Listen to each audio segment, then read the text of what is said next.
If you'd like to better understand which financial KPIs make the most sense for your organization, join us in the KPIs every financial controller and FP&A should master event.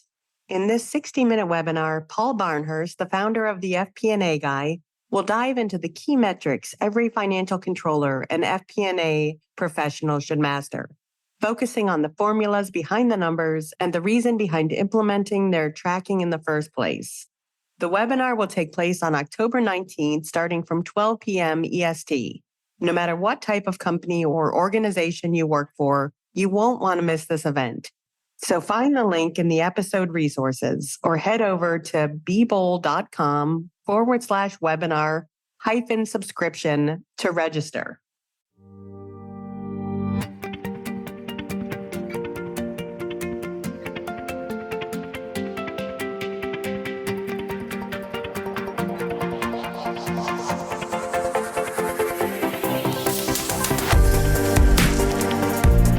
Welcome back to CFO Weekly, where we're talking with financial leaders about how to build efficiency in their teams, create time for strategy, and ultimately get results. With your host, Megan Weiss. Let's jump right in. Today, my guest is Charles Freund. Charles was appointed as FLEETCOR's Chief Financial Officer in September of 2020 and has been with them since 2000. During his tenure with FLEETCOR, Charles has held numerous roles, including Executive Vice President of Corporate Strategy, Executive Vice President of Global Sales, President of Emerging Markets, Senior Vice President of Corporate Strategy, Vice President of UK Card Issuing, and Vice President of Business Development. Prior to joining FLEETCOR, Charles was a consultant at Simpson Consulting, a member of the Siegel Group. Charles, thank you so much for joining me on today's episode. Thanks for having me, Megan. Delighted to be here. Yeah, today we're going to be discussing your career, the challenges and benefits associated with an M&A growth strategy, and the importance of ESG initiatives. I'm really excited to learn from you, so let's get started. Great. First, and as always, let's start with you and your story and how it is that you got to where you are today. Well, Megan, I've had a near 22-year journey here at FLEETCOR. Prior to joining FLEETCOR, I was a management consultant, predominantly focused in human resource issues, but did some corporate development type projects, which is where I met our current CEO, Ron Clark, where he was the client and I was the consultant on several projects. Once Ron came to FLEETCOR, I quickly followed and working with him, laid out the strategy for where we might take the company. I started in our corporate development group, working on strategy and initial capital raising from private equity firms. Unfortunately, the business we joined was rather broken. It was about $30 million in annualized revenue, and it was losing $1 million a month in operating cash flow. So for the first year and a half, we went to work on fixing the business, rationalizing the size of the staff, fixing various practices around the company to make sure that we could basically keep the doors open. And so after a year and a half of that, we got back to break even, which was great.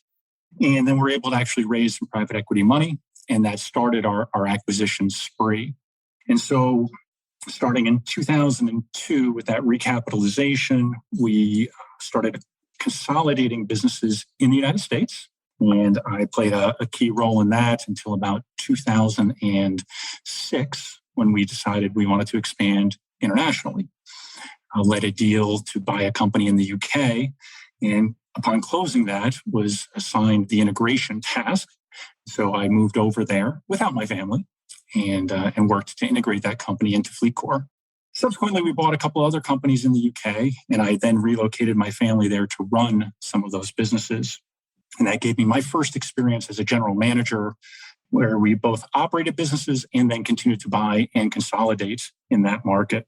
Meanwhile, FLEETCOR continued to expand and grow in other areas.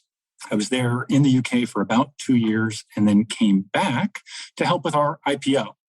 So in 2010, FLEETCOR went public, and my role in that project was to educate the bankers, help draft our S-1 registration document, prepare our roadshow presentations, and then actually went on the roadshow with our CEO and former CFO to basically drum up interest in FLEETCOR. Successful IPO. We went out at about $23 per share, and today trade north of $200 per share, so nearly 10 times our IPO price about 12 years ago.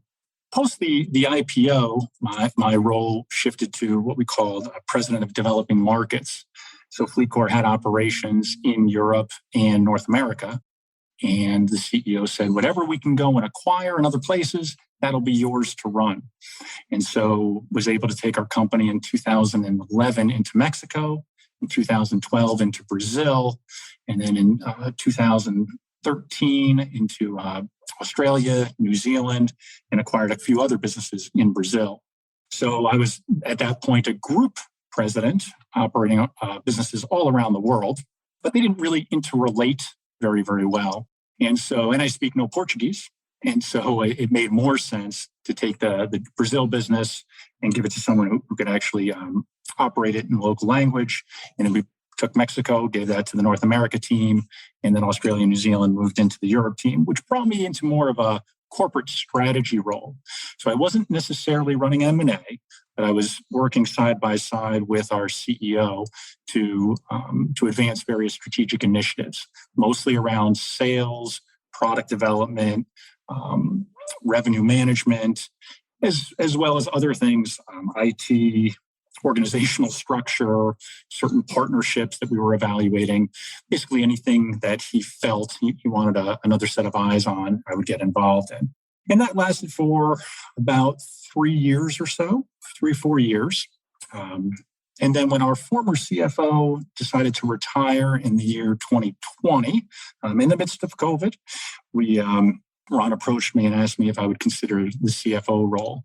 Had never really considered it in the past, but he felt it might be an interesting fit. So we evaluated it, and then basically here I am. So almost 2 years into the job here as CFO. So you've held a ton of different roles for FLEETCOR in lots of different areas. I'm just curious to know which one of those roles you felt taught you the most about the business. It's a great question. And I would say that business concepts, ideally, it was the corporate development role, right? Evaluating, looking at lots of different markets, different business models, revenue models, cost structures, et cetera, gave me a real sense of business in general. However, actually running businesses here at FLEETCOR and getting into the details of what that takes and how to manage staff across geographies and such, that was eye-opening for sure. And so different roles provide me with different tool sets. Even playing sort of corporate project manager on the IPO helped me understand investor relations and getting ready for that role, that aspect of my role as CFO. And so in terms of learning the businesses from outside in, corporate development from the inside out, as a president or group president of actual operations here. And you made the comment that at one point you decided to expand internationally. How did you know it was time to do that? And what went into that decision? So it was a fascinating meeting. It was myself, our head of corporate development, and then a colleague of mine. So I was a vice president of corporate development at the time. 4 of us. Sitting around the CEO's conference room table. And it was 2015, early 2016. We're trying to decide, do we go broader in payments but stay domestic? Or do we continue to focus in the fleet card, fuel purchasing, expense management area, but do it internationally? We debated for a while and finally said, look, let's consider the international approach. We know how those businesses run. We understand the products. We understand the networks that are required. We have key relationships with major oil companies here domestically. We can expand those internationally. We have some systems. We understand the needs there. Let's do this in other places. And stepping out of that meeting, myself and my other vice president colleague were assigned to go figure out which market do we go to first. And so we've obviously, spanned the world, said Europe is a logical place. We weren't quite ready to step over into Asia. And so we scoured Europe, tried to figure out where's the most volume and activity. Germany. where do we actually can pretty much speak the same language? The UK. And we looked at those markets pretty hard and then decided to focus in on the UK, found a few companies that we wanted to target, and they weren't for sale. But after meeting with the management teams, basically the owners multiple times, we finally got someone to say yes and closed the deal there in the fall of 2016. And that was in the Midlands in the UK. That was our first international foray. Not that long ago. No, we tend to move fast here at FLEETCOR. And so after that, we did acquire a business in the Czech Republic. We acquired businesses in further parts of Eastern Europe. We continued to expand in Europe, doubling down in the UK multiple times. But it really wasn't until 2011, post the IPO, that we decided to go beyond kind of the Europe, North America, call it US, Canada geography. And as you look back on your 22 years at FLEETCOR, are there any stories that stand out in your mind as turning points? Oh, so many, as you can imagine. First, when I first joined, I mentioned that the company was losing money. On two separate occasions, our corporate controller and treasurer, he called me personally. Says, Charles, I know we're supposed to pay you this Friday. Would you be okay if you get that next week? Said, his name was Steve. I said, Steve, if you promise me it's going to show up next week, I'm okay with that. And twice we had to go through that. That's how close FLEETCOR was to being bankrupt and closing the doors. And so that was obviously a critical moment. Then raising the private equity money, which allowed us then to close a couple of deals we had been planning on, immediately got the ball rolling. And Megan, those early deals were more what I call portfolio acquisitions. So we had a core processing system. We were buying books of business of customers that would use our fuel card products and accepting merchants that would accept our fuel card products at their fueling locations. We were buying those portfolios from people who were running them kind of like a franchise licensed operation, and then bring them on to our central systems with our central call centers, our central, all the central operations, which provided incredible synergies. So I could buy a business at a good price for the person who is selling it, but I could operate it in a far more efficient manner, which allowed me to generate a lot of earnings. The more earnings I generate, the more value I'm creating for shareholders and such. And so we could raise more money and then keep that acquisition process flowing. So getting that first tranche of private equity money was huge for us. For me personally, having the chance to go work internationally, being the first employee from FLEETCOR to relocate abroad. You can imagine we didn't quite have the HR processes and systems in place to do that. So that was an adventure unto itself. But obviously being in a different country, learning their culture and the rules, obviously, of business in different places and how to engage, just really, really tremendous learning for me, which then helped me when I got the assignment to build our business in Latin America and Australia and New Zealand. So all of those points, and then I'd say really for me, this role has been just transformational. So obviously running businesses around the world is a thing. Then I came back into strategy where I had a very, very small team of kind of advisors and such. To come out of that and step into the global CFO role and the responsibilities that entails, and the 16 direct reports that I have today, all around the world and across functions, was a huge step for me, one that I'm incredibly grateful for. I continue to learn lots in the job, and I would tell you it's probably the most fun that I've had. Well, I can definitely see how you've been there for 22 years. It sounds like you've lived an adventure. That's for sure. And, delighted with the team. They've been incredibly, instrumental in getting us this far. And obviously leadership of Ron Clark, the vision he laid out and our ability to execute along the way has helped us reach this pinnacle where we'll, we're crossing $3 billion of revenue, highly profitable and continue to perform really, really well. Something we're seeing in the market today is a closer relationship between HR and the CFO. So can you dive into more detail on how you're doing this at FLEETCOR? Sure. And I'd say I have a little bit of an advantage And so our our Chief Human Resources Officer named Crystal Williams and I worked together in consulting 22 plus years ago prior to coming to FLEETCOR. And she now reports to me as CFO. And Crystal and I engage on all types of programs. And here at FLEETCOR, because we've grown through acquisition, we have lots of different systems, human resource management systems, payroll systems and things. So we have a midterm plan to rationalize those systems.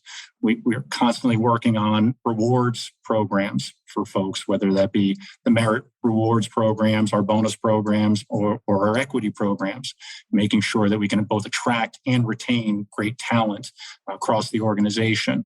We look at training and development programs. One of my favorites here at FLEETCOR, we call Global Leader, designed for kind of vice president, senior vice president level folks who are maybe coming into more executive leadership type roles, and connecting them with their colleagues around the world and helping them think through what it means to be a real leader, not just managing people, but truly leading from the forefront. And so those are the types of things that Crystal and I work on, and constantly engaging on those things and how they apply to different areas of the company, whether different levels, different geographies. Obviously, things need to be tailored. One of the things we're super proud of here is our efforts in diversity, inclusion, and belonging. So we've set up a global council on which I sit. We have regional councils. We've set up, I believe, 12 now employee resource groups around the world, helping underrepresented populations feel connected with each other, with the company. I participate in various programs with the folks all around the world in that regard. And so really delighted with learning through the programs and the training that we get, and also then being able to engage with all of my colleagues from a more informed and sensitive position. Sounds like you guys are very thoughtful about your talent.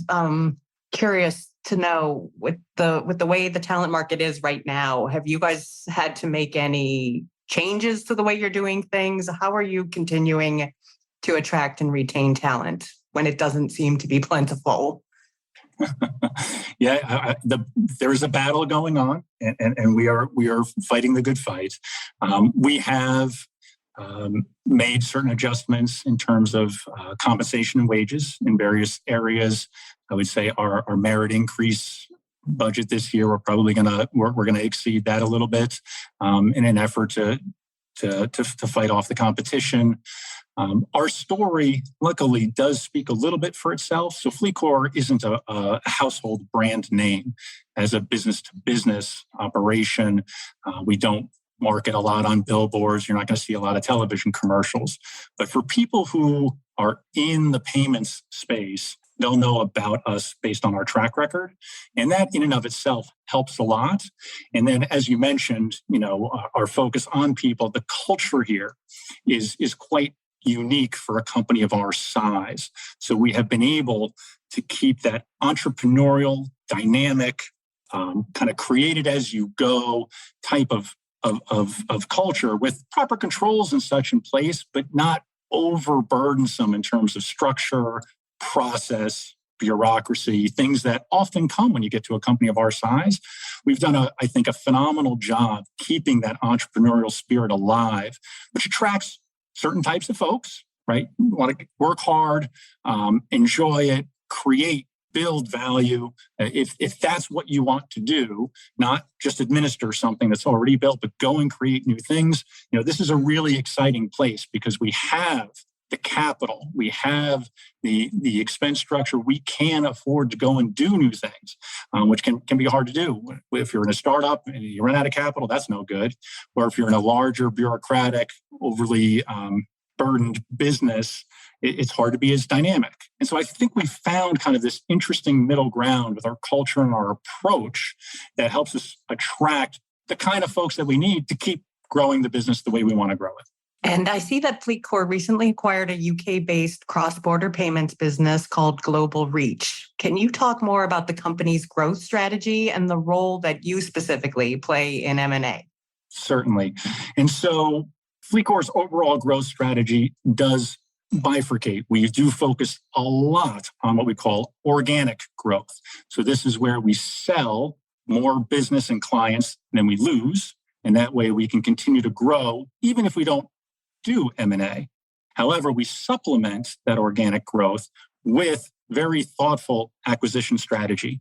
And so when we approach any target, we look at what we call the thesis or year one thesis. What are the initiatives that we are going to employ to improve the growth trajectory and the profitability of this target?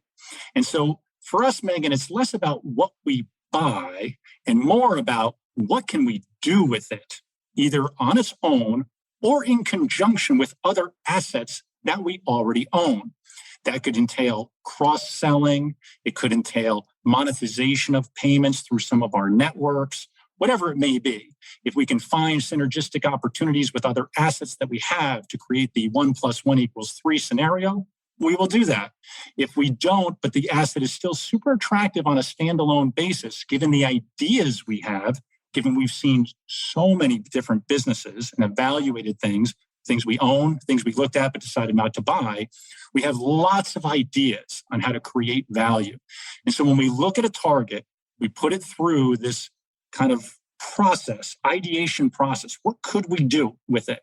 We come up with that, we model it. If it meets then our return thresholds, then we will proceed. In this cross-border instance, this would be the third cross-border business that will have acquired. So a few years ago, we acquired a business called Cambridge Global Payments. That was our first foray into cross-border FX, the FX business. About a year ago, we closed an acquisition for a company called AFEX, AFEX.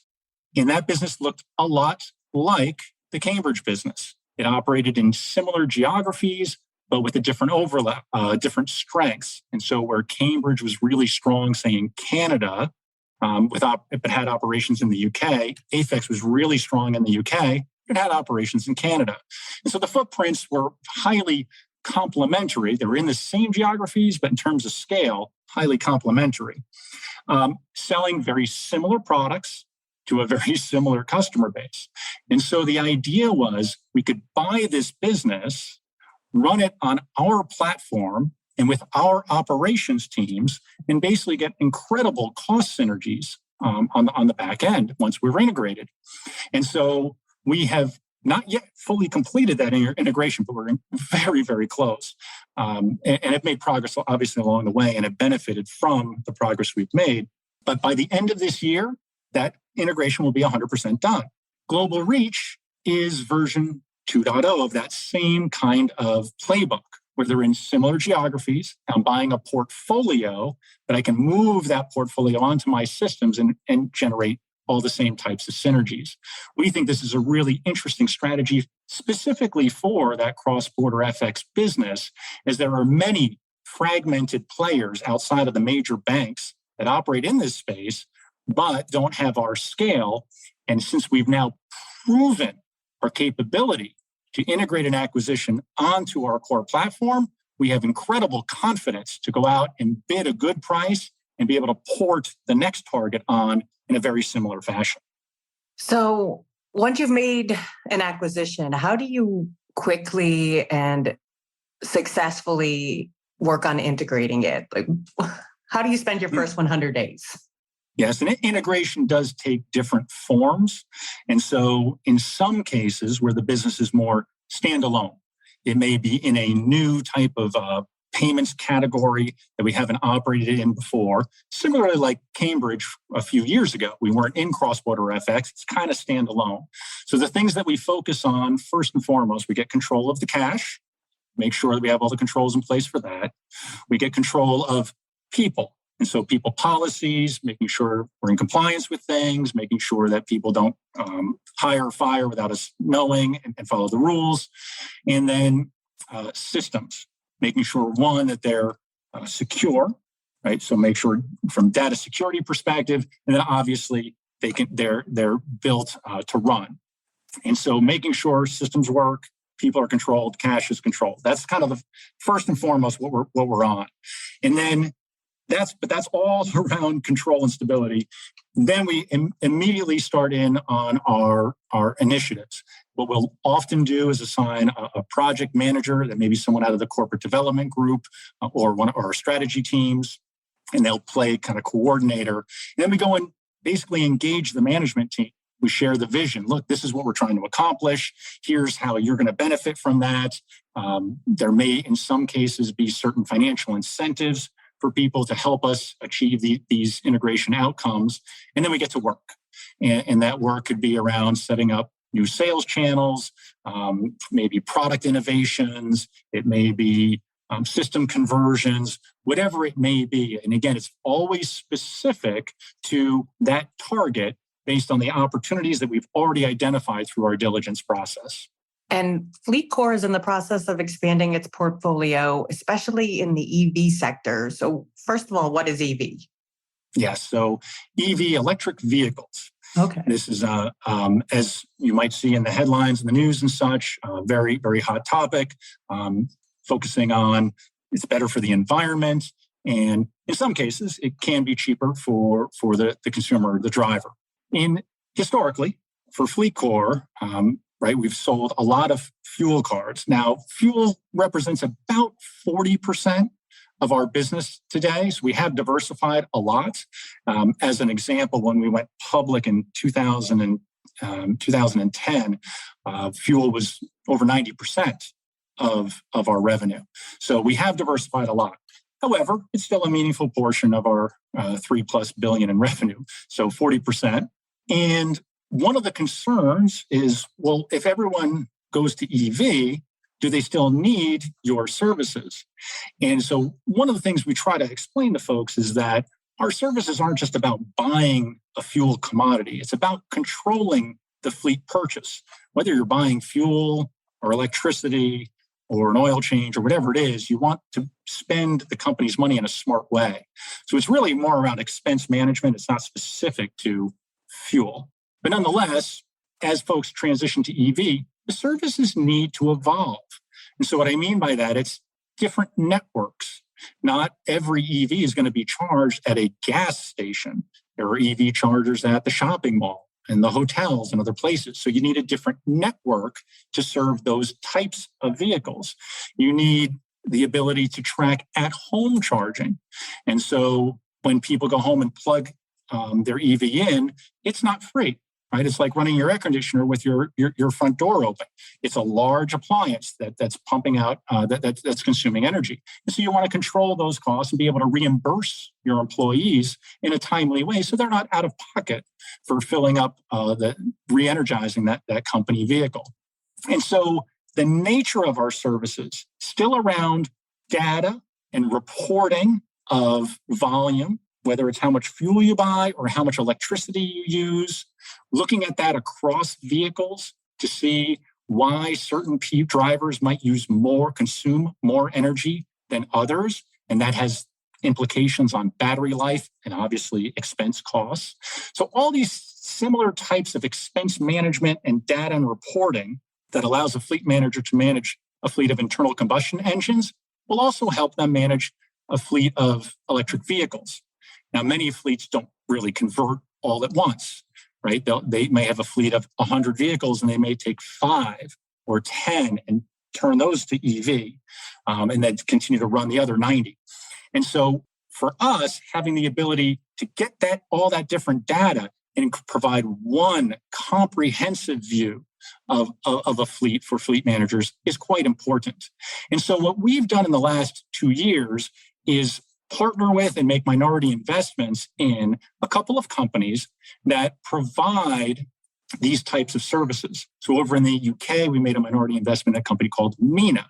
And MENA helps us capture charge data at home when an employee is at home and reimburse the utility for that charge immediately. And therefore, when the utility bill shows up in the driver's mailbox, they don't have to pay for the company electricity. That's already been done. And then we turn around and we bill the company directly. And therefore, the driver is never out of pocket and saves the fleet manager and the company the whole submit expenses, give me your utility bill, and let's figure out what percentage of this was for the company vehicle versus the air conditioning you were running. So it eliminates all of those needs. In the US, we've actually partnered with a company called Motorq, Motorq, and they're a connected vehicle company. And so they grab data from the vehicles that are driving all around. So when a vehicle goes and plugs in to an electric charger, whether it's at home or out in a network, we're pulling all of that charge data from the vehicle. So again, we can report out the usage to the fleet manager. And if you are out in the network and you're using one of our card products, then I can also handle the kind of employee reimbursement aspect of that as well. So a couple of minority investments there, all of which have been focused on serving existing fleet managers who are in the process of migrating their fleets to EVs. I would tell you that that's a fairly slow-going process. Car vehicle fleets move a little bit faster than the vans because they haven't been as available for as long, which are moving faster than the box trucks, which are moving well faster than the over-the-road 18-wheelers, which, when you load them up in a lot of weight, it's difficult for the batteries to maintain life. So the migration curve here is slow, but we want to be ready for it. And so we're getting upfront with pilots and certain investments to figure out which products fit best for which use cases with our fleet managers. And that way we're prepared for the migration. Yeah. We're now starting to shift our strategy a little bit, Megan. So what I say is everything we've done thus far is more defensive. It's helping existing clients manage their migration. What we want to do is focus more on an offense strategy. And what I mean by that is looking at investments in other areas of the electric vehicle ecosystem where it would allow us to more benefit from the migration curve. So in some cases, investors have a bare thesis that, well, if electric vehicles come on, maybe people don't need FLEETCOR services as much. I refute that and remind people that it's not about buying fuel, it's about data and managing a fleet. However, the concern remains for some. So we are looking at other investments where we might serve, as an example, charge point operators who need software to manage their sites, who want to accept different types of payments, like from us and others. And so looking at software there where we can provide that helps us build out a network, but also then allows the charge point operator to operate their sites not only for commercial fleets, but for consumers or whomever else. That would be one example of an area that we're looking at. But the whole idea is that electric vehicles are coming. We are here to help our fleets make the migration if they so choose. And even if they do, we are going to play in the ecosystem in another way that allows FLEETCOR to benefit a lot from the upcoming electric vehicle migration. And you mentioned being more offensive rather than defensive. So how do you help FLEETCOR? How do you help FLEETCOR to do that? I mean, with so many unknowns and an unpredictable future, how are you guys trying to be offensive rather than reactive? So in this case, we're actually looking at other segments of the EV ecosystem. So in the past, we were only looking at our fleets, commercial fleets with vehicles that'll someday go electric. Now what we want to do is look at other people who are in the ecosystem. These might be the charge point operators themselves. It could be electric vehicle manufacturers. It could even be consumers. I saw a study, a survey. Consumers, why are you hesitant to go out and get an electric vehicle? One, costs. They're still kind of expensive. I'm not sure I'm going to get the return that I want for this. Two, I have some range anxiety, and I'm not sure the battery is really going to hold up for all my driving. And then what do I do? And then the third one is around availability of chargers. So even if I know where to go and there's one close by, is it available? One, is it functional? Is it working? And reliability has had issues. They've had some issues. And then two, is someone else already there? And are they going to be there for an hour using it? Because I don't really want to spend that kind of time. And so with some of these types of, some of the software that we're looking at, we can provide maps, find a location, reserve a location, look and see what level of charging is available. Is it a rapid charger, which would take you an hour, or is it a slow charger, which could take you up to 8 hours? And so it better be at a hotel so you can book a room. These are the types of things that consumers are worried about. So if we have software that can the consumer can find, book, pay for electricity. It's tied to charge point operators so they can accept the payment and operate their site and get volume and revenue in that regard. And then go to, say, a car manufacturer. They may want to provide in-car purchases. I want my electric vehicle to be able to go to a charge point operator, plug in, and I want to be able to enable the purchase. Okay. Are you, whatever car manufacturer, going to go out and negotiate with all the different charge point operators all around the country, in our case, internationally, individually? Are you going to go to them and negotiate deals? Or do you want to come to me because I've already built the network, because I'm building that infrastructure for my fleet clients? Now I can leverage it for other people. And so use me and the software I've embedded everywhere to enable your whatever type of vehicle it is to go to any charge point you want using my software. So these are the types of things that we're looking at, continue to evaluate, and then we'll be placing some bets pretty soon. And let's switch gears and talk about ESG. More and more we see the CFO taking on the responsibilities related to ESG. So can you talk more about how you're leading these efforts at FLEETCOR and also the ESG report that you guys provide? Certainly. So delighted to report that I did spearhead our initial publication. It's been about 2.5 years ago where we had our initial report. I would say that the company was doing a lot of things in and around environmental, social governance programs, but had not really communicated it to the public and to investors. And so I took that on with our marketing department and our investor relations team a couple of years ago. We put out our first report. And I think it was good. Last year, technically January of this year, but our last year report, which we published a little bit late, was kind of a supplement to that initial report. And so we got feedback on areas where we can make more efforts. So we did launch additional programs and such, but also, again, just making sure people are aware of all the great things that FLEETCOR was doing. We just weren't taking credit for them. And so we are in the process now of drafting yet our third report, which should come out in the next month or two. And some of this is around just making sure we've documented and made it clear all the great things we're doing. But of course, through that process, it identifies other opportunities. And I'd say that through COVID and such, we focused a lot on employees, mental health, kind of connections, communication, et cetera. It was a big push, and I'm super proud of what our human resources teams did during those difficult times. In some cases, like some of our products are actually beneficial for consumers. An example would be in Brazil, we provide payments for commuters who can't afford to own a vehicle in Brazil. And so by law, the companies in that country then need to provide a commuter benefit. And we actually administer those programs so those folks can commute to work and then basically have all of that prepaid by the company.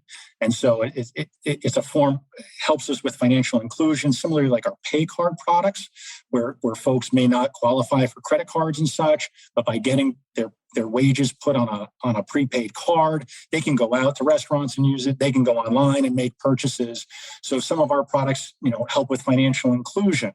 Obviously, the work we're doing in electric vehicles to help fleet managers make the transition in a seamless and frictionless way will eventually, as the migration curve comes, will help to reduce emissions. We've taken on our own data center footprints and we've reduced those to reduce costs. So the reporting is one thing, but what it did is it helped highlight other opportunities that we've then been able to pursue in the ensuing years. More work to do, Megan. I'd say that it's a journey. It's not a project and then you're done. And it's certainly not just a report. It is an ongoing process where we evaluate what opportunities sit before us, where can we make progress, and where should we focus our efforts. We can't do everything because there are other things that we're focused on, but we do try to prioritize and make sure that we continue to make progress where we can. Yeah, it's definitely a journey. 20 years ago, ESG was not even a thing. And now it's become very important. I would say probably 5 years ago, I'm not sure I could even spell it. Yeah. So, Charles, lastly, as a CFO, what is keeping you up at night right now? So I'd say, there's a lot of discussion about potential recession. You see it on the news, and I'd say in our businesses, similar to how the banks have reported, we haven't really seen it yet. But given the news cycle and such, inflation where it is, interest rates where they are, where they could be heading, it's quite possible that we could be facing this. And so, we're looking at where might we have any soft spots? How do we want to think about credit and such?